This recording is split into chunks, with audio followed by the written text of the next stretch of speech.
जय जोहार जय आदिवासी दोस्तों। वीडियो बनावानुं खास एवुं कारण है कि अमारुं आदिवासी 9 ऑगस्ट माटे नवुं सॉन्ग बनाव्युं छे। ए सॉन्ग आ रेन दिल वाले यूट्यूब चेनल में सवारे 8 वागे अपलोड करवाना छे। 8 થી 9 वागे एटलामां अपलोड करवाना छे। मस्त जोरदार सॉन्ग आव्युं छे, तमे सांभळजो अने स्टेटस बनावजो।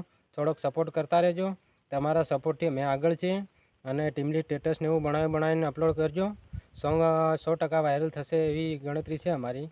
सुर Sangeet recording studio Godhra Parvadi bypass पीपी भाई स्टूडियो में रेकॉर्डिंग करी है। पीपी भाई म्यूजिक पण जोरदार आप्युं छे, रिमिक्स भी जोरदार है अने सवार में अपलोड थाय एटले तमे सांभळी लेजो अने लाइक करजो, कॉमेंट करजो अने आ रेन दिल वाले यूट्यूब चेनल ने सब्सक्राइब करजो, जेथी अमे नवा नवा विडियो तमारा सुधी लावशुं। नवा सॉन्ग अपलोड करीशुं, कॉमेडी विडियो आवे छे अने कोई बीने कोई पण नाना मोटा कलाकार ने सॉन्ग अपलोड करवुं होय तो अमारी चेनल मोनोटाइज थई गई है, तो तमे कॉन्टेक्ट करी सको छो। डिस्क्रिप्शन में नंबर आपेलो छे, फोन करजो। जय जोहार जय आदिवासी।